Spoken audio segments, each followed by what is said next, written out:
안녕하세요. 농톡스 박수원입니다. 지난번에 그 토양 유해 미생물 분석한 데이터에 대해서 제가 소개를 한번 해드렸는데, 그거는 뭐 그냥 그렇다는 거죠. 병원에 가가지고 우리가 검사를 했는데 너 아프다. 아픈 거 중에도 1기, 2기, 뭐 5기까지 있는데 몇 개 정도 아프다. 그러면 어떻게 할까요? 뭐 그렇다고 뭐 이렇게 얘기한 거나 뭐 비슷한 상황이거든요. 그래서 오늘은 그게 토양에서 제일 문제가 됐던 병균에 대해서 한번 살펴보고요. 가능하면 해답을 드리는 게 제가 할 일이 아닌가 싶습니다. 자, 가보실까요?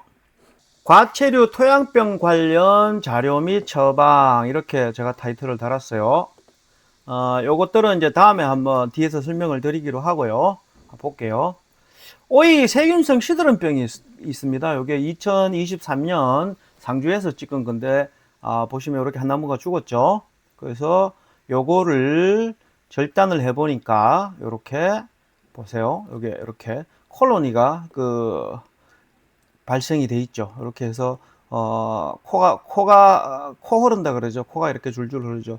이렇게 한게 세균성입니다. 세균성 시드름이고, 요거는 상주 원예영 농조합의 이주영 과장이 사진을 찍어 준 겁니다. 그 다음에 오이 시드는 정상에 대해서 사진을 보여드릴게요. 이렇게 해서 전반적으로 시들죠. 요 놈은 갈라지는 현상이 생기는 거고, 요 놈도 또 갈라지는 현상이 생깁니다. 얘는 시들어 죽는 거죠. 이렇게 돼서. 그래서 요게 제가 이제 컨설팅을 할 때는 약재를 처리하고 나면 여기 있는 이파리들을 제가 제거를 하라 그럽니다. 제거를 하고 살면 좋고 안 살면 어쩔 수 없는 상황인데, 요렇게 살 거라고 생각을 하고 그대로 놔두고 이파리를 붙여 놓는 경우들이 있거든요. 그거는 뭐 답이 없죠. 그래서 이파리를 떼버리면 살 수 있는 소질이 한 50%는 되죠. 요거는 더 이렇게 시들었던 그런 사진입니다. 과체류가 시드는 데 대해서 푸사리움 옥시스포름이라 그래가지고 요렇게 해서 죽습니다. 이렇게 도감 부분이 이렇게 갈색이 돼 있죠. 이렇게 갈색이 돼 있습니다. 여기도 보면 전체적으로 이렇게 군데군데 죽고 있는 사진이고, 요것도 보면 칼로 잘랐을 때 이렇게 도감 부분이 갈변돼 있습니다.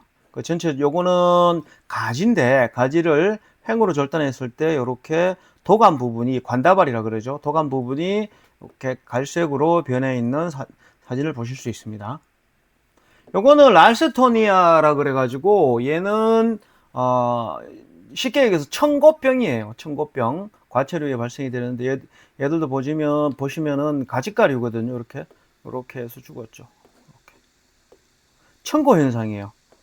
청고 현상이라고 하죠. 그래서 과체류의 시드름병, 윌트라 그러거든요. 시들다 윌트를 구분하는 데 있어서 어떤 거는 곰팡이냐, 어떤 거는 세균이냐, 이렇게 구분할 필요가 있거든요. 그래서 곰팡이냐, 세균이냐에 따라서 처방이라든가 이런 게 약간씩 달라집니다. 그래서 저도 이제 그 농화학을 전공을 했지, 미생물 전공을 안 해서 학명들이 어려워요. 그래서 한번 찾아봤어요. 푸사리움 옥사시푸륨은 뭐냐? 푸사륨이라는 것은 방추형 모양 중에도 뾰족한 포자를 가진 거, 얘가 뾰족한 표자를 가지고 있는 거라고 하더라고요. 그래서 푸사륨 중에서도 뾰족한 포자를 갖고 있는 거고, 얘는 랄스토니아 솔라나시리움이라고 했는데, 저도 학명을 랄스토니아까지만 합니다. 랄스토니아를 나중에 알고 봤더니 랄스톤 박사가 처음에 알아냈다고 해서 랄스토니아고, 솔라니아 이러면은 요거는 이제 가지가를 얘기합니다.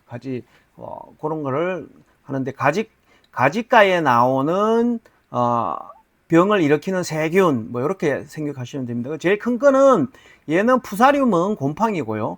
얘는 그 세균이에요. 그러면 곰팡이가 정식하는 속도보다 세균이 정식하는 속도가 엄청 크거든요. 그래서 더블링 타임이라 그러는데, 두 마리가 네 마리 되고 이 N성씩 쫙 나가는데 잠깐 세균들은 번지죠. 그래서 전염원은 요게 후막 포자를 형성하고 있는 거고요.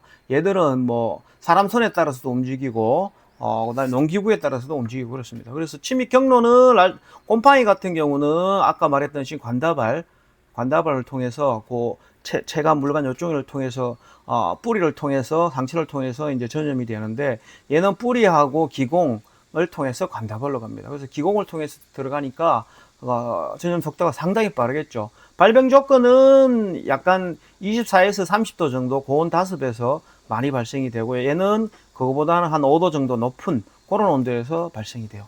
주 정상은 푸사듐은 진행이 상대적으로 늦기 때문에 낮에는 햇빛에 시들었다가 저녁에는 다시 회복이 되고 요렇게 그러니까 죽었다 살았다 죽었다 시들었다 살았다 시들었다 살았다 하는 그런 현상들이 보이죠. 그래서 외부 부패는 뚜렷하지 않은데 이 세균은 어떻게 되느냐 그러면 랄스토니아 이 세균은 더블링 타이밍이 되게 빠르다 그랬죠. 그래서 빨리 진행이 돼요. 그래서 급격하게 시들고 회복이 안 됩니다. 그리고 얘를 아까도 봤지만 잘라봤을 때 저백이 이렇게 쭉 나오죠. 특이적 차이는 금방 얘기한 것처럼 세균은 흰 점액을 만듭니다. 우즈라 그래가지고 요즘 커피 중에 우지 커피라고 있죠. 그 우지랑 똑같거든요. 그래서 찐득찐득한 뭐 이런 뜻이랍니다. 그래서 세균이 정식하는 거고요. 그래서 둘 다 공통점은 뭐냐 그러면 관다발, 체관이나 물관을 통해 가지고 막는다는 거예요. 결국은 뭐냐 그러면 그 부분에서 관다발 부분에서 이놈들이 정식을 하면서 거기서 집도 짓고 똥도 싸고 애도 새끼를 놓으면서 물을 못 나가게끔 막아버리는 거예요. 그 물을 못 나게 막아버리니까 못 올라가게 막아버리니까 위에는 시드는 거죠. 그래서 그 핵심으로 정리를 하면 푸사듐 윌트는 곰팡이병으로 도관을 갈변을 시키고요. 랄스토니아는 세균병으로 흰 세균액을 분출을 합니다. 그래서 줄기를 절단을 해서 분출이 우지한 게 나오느냐 안 나오느냐 그거로 판단하시면 얘는 세균 얘는 곰팡이 이렇게 하는 거고 거기에 따라서 기량 미생물이나 안 그러면 농약을 쓸 때도 구분해서 써야 될 필요가 있습니다. 그러면 가체류 시드름병에 잠깐요. 그러면 둘 다 시들게 만드는데 과체류 시드름병 윌트를 일으키는 크기를 비교를 해볼게요. 그러면 얘는 푸사듐이에요. 곰팡이에요. 곰팡인데 얘는 얼마만 하냐 그러면 야구공만 해요. 야구공만 한데 랄스토니아 세균요. 세균은 이렇게 좁쌀만 하죠. 좁쌀이라기보다도 아주 작은 방울만 하죠. 그 크기 차이가 이렇게 납니다. 만약에 요 놈이 요 안에 이렇게 쫙 들어간다 그러면 어마어마한 양으로 들어가겠죠. 그러니까 세균성 시드름이 그만큼 위험합니다. 그래서 요즘은 랄스토니아 같은 이런 청고병균은 잘 잡을 수가 있는데 얘는 이제 세균을 구별할 때 세포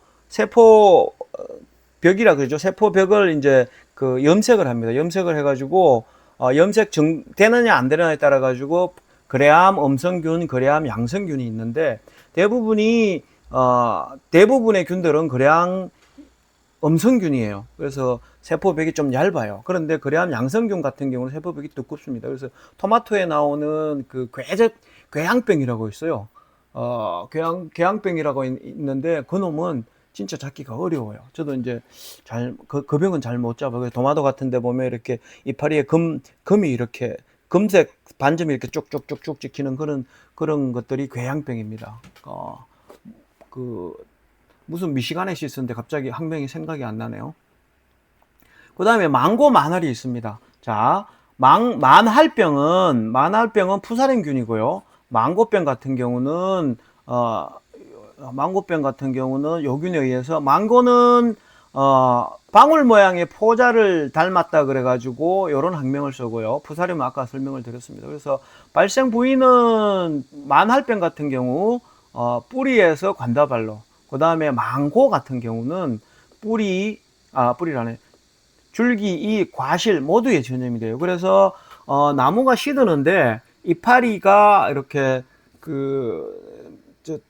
그냥 보면은 녹균병 온 것처럼 이렇게 살짝 되든가 안 그래 이파리가 약해가 난 것처럼 그렇게 나오면서 시드는 게 있거든요. 그게는 망고 증상입니다. 그래서 이런 망고 증상이 오면 나중에 어떻게 되느냐? 신부병도 발생을 시킵니다. 그래서 주 부위는 푸사듐 같은 경우는 관다발, 아까 얘기했듯이 관다발이고요. 얘는 망고 같은 경우는 줄기 지재부가 갈라지고 껌처럼 끈적끈적한 진물이 발생이 됩니다. 발생이 되고 둘 다 중요한 거는 뭐냐 그러면 전용 얘는 이제 푸사렘 같은 경우는 후막 포자를 만들어요. 후막 포자라는 건 포자 중에도 두꺼운 포자를 만든다는 거죠. 그래서 푸사렘이나 이런 것들이 발생이 되면 후막 포자를 형성하기 때문에 대개 땅속에 오래 남아 있어요. 튼튼한 상태로 갑옷을 입은 상태로 있기 때문에 많이 오래 남아 있죠. 그래서 핵심적 차이는 뭐냐 그러면 푸사렘은 관다발이 갈변됩니다. 아까 봤듯이 이렇게 물관 체관이 있는 그 부분이 갈변이 되는 거고, 얘는 망고 같은 경우는 외부 줄기, 입에 병반이 생기며 검은 진물을 만들어냅니다.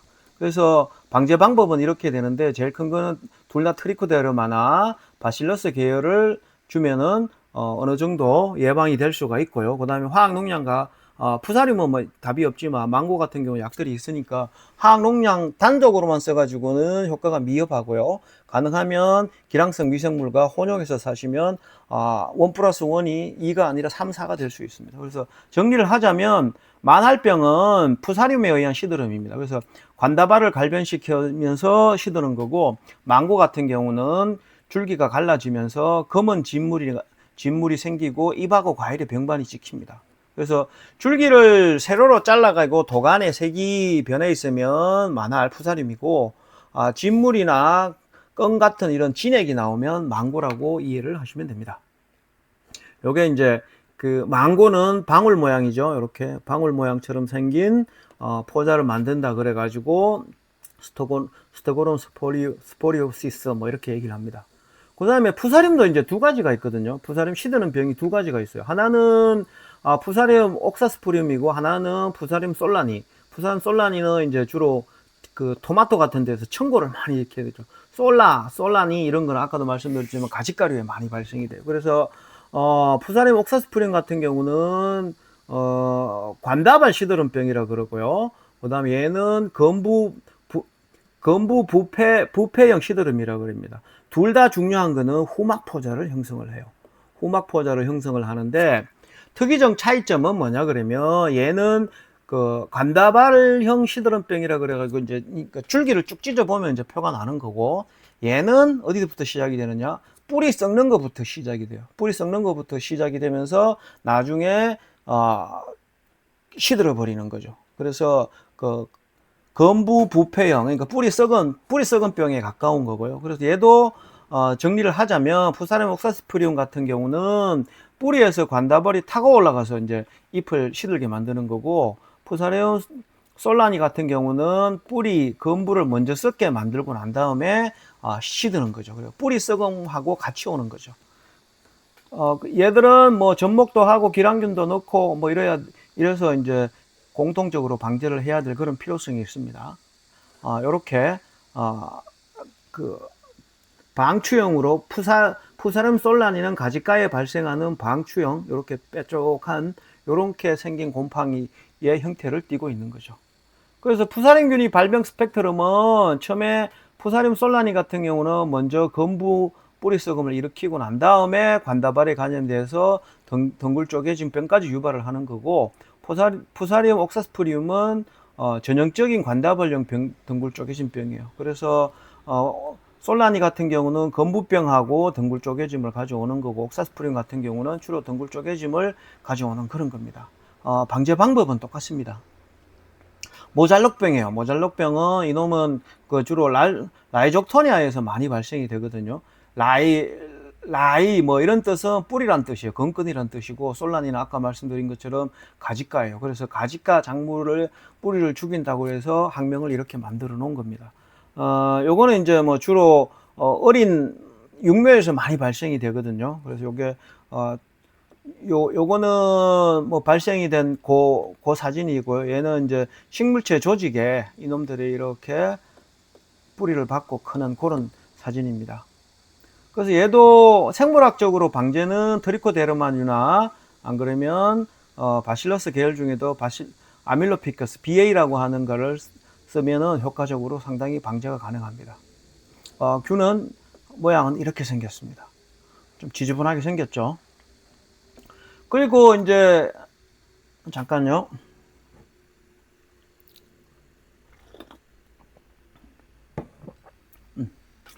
토양병이 발생이 됐을 때 농약을 처리를 많이들 하시는데 농약이 잘 안 됐습니다. 그 다음에 한번 발생이 된 토양애들은 많이들 또 다시 발생이 되죠. 그러면 어떻게 할 거냐? 농약은 지난번에 얘기를 했지만은 물질이기 때문에 이렇게 반감기가 있어요. 근데 미생물은 조금만 맞으면 오랜 기간 살아있죠. 뭐 보통 뭐 미생물 한번 처리하면 이렇게 주기가 뭐 15일에서 20일 된다 그러는데, 그리고 이제 평행이 이루어지겠죠. 근데 거기에 맞춰서, 안 그러면 병의 강도에 따라서 살아있는 놈을 살아있는 놈으로 방제를 하는 거죠. 그렇게 한다 그러면 효과를 많이 볼 수 있죠. 제가 이제 쓰고 있는 방법은 물질을, 뭐 농약부터 시작해서 물질을 먼저 사용을 하고 일정한 시간 뒤에 미생물을 같이 처리해주면 1 플러스 1이 2가 아니라 3, 4가 되는 그런 방향으로 저희가 현장에서 컨설팅을 하고 있습니다. 그래서 요거는 트리코데르마균이에요. 제가 우리 탄저병 얘기하면서, 탄저탄탄 얘기하면서 트리코데르마에 대해서 설명을 상세하게 한번 드렸습니다. 그래서 그때 했던 그 현미경 사진이거든요. 그때도 얘기했지만 저희들은 연구하고 재배하고 컨설팅하는 사람의 그 다음에 제품을 만드는 사람 입장에서 이런 사회제는 아주 금과 같은 거예요. 로또예요, 로또. 그래서 곰팡이성 병균의 트리코데르마류가 더 빨리 작용을 합니다. 그래서 만약에 아까 내가 세균으로 발생이 됐느냐, 곰팡이류에 의해서 발생이 됐느냐를 먼저 따져봐야 될 상황이 왜냐 그러면, 만약에 이놈이 푸사륨 같은 곰팡이에 의해서 이루어졌다 그러면 트리코데르마가 더 빠르게 작용을 합니다. 그래서 트리코데르마 중에도 하이지아늄이나, 안 그러면 요즘 제가 관심을 갖기 시작한 아스페레리움 같은 거는 이제 사용을 하는데, 푸사륨균의 균사를 감염을 시켜서 세포벽 분해 효소를 분비를 해서 병균을 파괴하는 거예요. 모식도는 이렇습니다. 요가 시드름병이에요. 시드름병이 트리코데르마 하이지아늄균이 이렇게 감싸죠. 감싸고 목을 조르고 안에 깊이 파고 들어가가지고 부생해서 사는 거죠. 요거는 모식도고요. 여기 보시면 검정색 화살표는 트리코데르마예요. 이렇게 이놈 이렇게 요런 놈들이 트리코데르마고, 빨간색 화살표는, 빨간색 화살표 있죠. 요 놈은, 그러니까 트리코데르마가 아주 약하게 보이지만은 요렇게 감싸고 있죠. 이놈은 뭐냐 그러면 이거는 탄저균이에요. 탄저균이고, 그 다음에 파란색은 뭐냐 그러면 트리코데르마가 목을 졸란 거예요. 목을 조르고, 여기 있죠. 파란색. 여기에서 이렇게 살짝 들어갔죠. 목을 조르고 있는 거죠. 그래서 방제를 하는 겁니다. 병이 곰팡이균이다라고 판단이 서면 바로 트리코데르마를 바로 전복을 시키면 효과를 빨리 보실 수 있어요. 그 다음에 바실러스균이에요. 바실러스균은 세균성 병균에 더 빨리 작용을 합니다. 세균은 세균, 곰팡이는 곰팡이균, 이렇게 이해를 하시면 되겠죠. 바실러스 중에서도 특히 바실러스 아밀로피켄시스라고, 얘가 이제 BA균이라 그러죠. 그래 보시면 요거는 이제 모식도예요. BA균이 건건 토양의 푸사리움을 억제하는 그런 메커니즘적인 겁니다. 요거는 제가 논문에서 발췌를 했습니다. 논문에서 발췌를 하고, 그것도 논문인데, 여기 보시면 얘는 1500배 현미경 사진이고요. 얘는 3000배이고, 요 바실러스 아밀로피케스 균이에요. 그래서 흰색으로 표시된 거 있죠. 이렇게 흰색으로 표시된 거는 바실러스 균이고요. 그 다음에 BF라고, 바이오필름이죠. BF라고 하는 거, 어디 갔냐? BF 여기 있죠? BF라고 하는 거는 바이오필름이에요. 바이오필름이라 그래가지고 뒤에 한 번 더 설명을 드릴 겁니다. 바실러스 계열들이 어떻게 식물한테 좋냐 그러면, 당연히 아시겠지만 기량성 물질 뭐 이런 것들 있죠. 항생용 물질 이런 것들을 천연 마이신을 만들어내요. 그래서 직접 죽이는 거죠. 두 번째는 뭐냐 그러면 ISR, 뭐냐 그러면 자기 저항성을 유도를 합니다. 그러니까 튼튼한 놈을 만드는 거예요. 똑같이 감기가 왔는데, 똑같이 세균성 병이 왔는데, 바이러스가 왔는데 얘를 처리를 해 놓으면 저항성으로 이겨내는 거예요. 똑같은 반에 어떤 놈은 감기가 걸리고 어떤 놈은 학생들이 감기가 안 걸리는 데 있는데, 안 걸리는 놈을 만드는 거죠. 세 번째가 뭐냐 그러면 바이오필름이에요. 제가 예전에 원예학회 갔을 때 바이오필름 어떻고 저떻고 할 때 저는 그때는 바이오필름이 뭐냐 잘 몰랐었죠. 제가 뭐 하우스에 치는 필름만 알았지, 멀칭 필름만 알았지, 바이오 필름 그러길래 뭐 생물체가 만들어내는 뭐시는 모양이다 이렇게 이해를 했는데, 요즘 들어가지고 공부를 하니까 이 바이오 필름이 진짜 중요한 역할을 합니다. 바이오필름이. 여기 보시면 요렇게 외부로 이렇게 돼 있죠. 외부로. 요 뿌리가 바이오필름에 감싸져 있는 거예요. 쉽게 얘기해서 내가 내 손에 뭔가가 코팅을 해 놓은 거예요. 그러니까 외부에서 들어올 수 있는 위험 물질을 방어를 해내는 거예요. 그래서 요거는 바이오필름은 세균이나 곰팡이에 의해서 접촉을 못하게끔 하는 것도 있지만은 선충하고도 관계가 있어요. 식물을 심으면 식물이 자라면서 어떤 물질을 만들어낸답니다. 물질을 만들어내면 그 물질이 선충한테는 신호가 돼가지고 선충이 따라온답니다. 그런데 이게 바이오필름으로 이렇게 펜스를 딱 쳐주면 어떤 물질이 안 나가는 거죠. 그럼 이 바이오필름은 평생 있느냐? 그건 아니겠죠. 그 다음에 이제 기량성 물질을 만들어냅니다. 기량성 물질을 만들어내서 그 외부의 세균이라든가 곰팡이에 대해서 저항성을 가지는 거죠. 이것도 요 논문에서 제가 발췌를 한 겁니다. 야, 박 소장 현장 한번 가보자. 그러면 제가 가야죠. 가서 이제 진단을 해내야 됩니다. 확 진단을 해내야 오 실력 좋다 이렇게 해야겠죠. 여러분들도 이제 옆에서 가자 그러면 이렇게 하세요. 줄기를 세로로 쭉 찢어요. 쭉 찢어가지고 도관부에 우리가 오징어 찢듯이 쭉 찢어가지고 안갈색이나 갈색이 있으면 푸사륨이에요. 근데 그러더라도 혹시 모르니까 이렇게 슬라이스로 딱 잘라가지고 물에 이렇게 넣었을 때 흰 점액이 나오면 우지입니다. 우지 커피 할 때 우지 이가 나오면 얘는 세균성 랄스토니아라고 생각하시면 되고, 그 다음에 시드는 정상이 형님 이놈이 낮에도 싫어요, 밤에는 회복을 해요, 이렇게 물어볼 필요가 있죠. 낮에 시들고 밤에 회복을 하면 아까 얘기한 것처럼 이놈은 곰팡이에요. 그 다음에 한번 시들었다가 다시는 안 깨어나면 랄스토니아라 그래, 세균이에요. 얘는 곰팡이, 얘는 세균이죠. 그럼 뭔 차이죠? 크기 차이죠. 얘가 세균이기 때문에 빨리 번식을 하기 때문에 깨어날 수 있는 시간을 안 주는 거죠. 그 다음에 이제 온도를 보는 거예요. 온도가 고만고만한 상태에서 시들었다 그러면 푸사륨이고요. 되게 고온일 때 시들었다 그러면 랄스토니아입니다. 세균이란 뜻이죠. 그렇게 판단하시면 되고, 그러면 처방을 해야 될 거 아니에요. 곰팡이성이라고 생각이 들면 이건 푸사륨이에요. 얘는 트리코데르마를 우선적으로 처리를 하고 2차로 바실러스균을 처리를 해주면 상당히 좋고요. 그다음 이놈이 세균이라고 판단이 되면 바실러스균부터 빨리 처리를 합니다. 그리고 난 다음에 트리코데르마균을 처리를 해야 되는데 현장은 기다려주지 않죠. 가능하면 두 가지를 동시에 처리해서 앞도 막고 뒤도 막아가지고 시드름이 되든 안 그러면 세균병이 되든 한꺼번에 방지할 필요가 있습니다. 자, 그러면 제품을 설명을 이제 드리겠습니다. 뭐 저희 거 제품이니까 뭐 필요하신 분은 보시고 필요 없으면 그냥 마치시면 될 거예요. 그래서 토양병해 처방은 기비로는 흑고울을 줍니다. 흑고울을 주는데 요건 10kg짜리고요.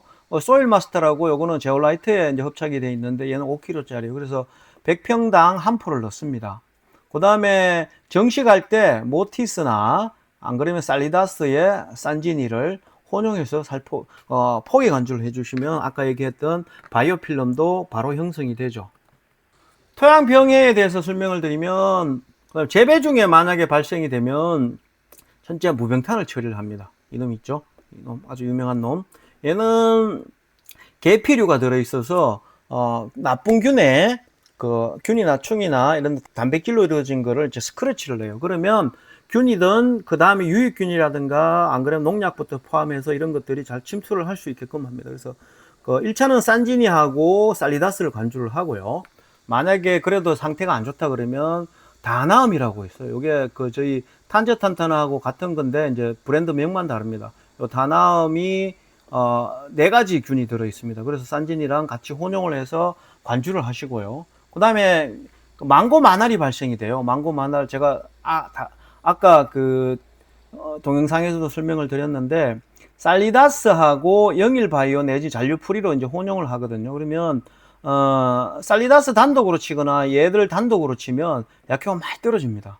그러면 살리다스랑 영일바이오나 잔류프리로 혼용해서 살포를 해주면 망고 마날은 한 2번 정도 하면 많이 줄어들어요. 그 다음에 줄기가 갈라지면 암으로 도포를 하시면 되는데 저희가 오이 같으면 밑에 이파리를 손질하고 난 다음에 요 살리다스 포함해서 영일바이오나 잔류풀이 둘 중에 하나를 해서 한 2번 정도 쳐주면 망고병에서 나오는 그 신부병 있죠. 신부과가 아니고 저는 이제 신부병이라고 하거든요. 신부병이 상당히 많이 억제가 될 수 있습니다. 그래서 이렇게 처방을 드렸습니다. 지금까지 정신없이 설명을 한번 드렸는데요. 병의 징후들은 뭐 설명을 충분히 드렸고요. 그러면 가능하면 화학 농약이랑 혼용해서 살포를 하시면 효과가 더 빠를 거고요. 그거보다 더 중요한 거는 예방하는 게 더 중요하겠죠. 그래서 예방 위주로 관리를 하시고, 그 다음에 어떤 현상이 생겼을 때는 제가 추천드린 방법도 한 방법이니까 뭐 염두해 주실 필요는 없고요. 있다는 것만 아시고 응용하시면 도움이 많이 될 거라고 생각을 합니다. 농톡스 박수근이었습니다. 감사합니다.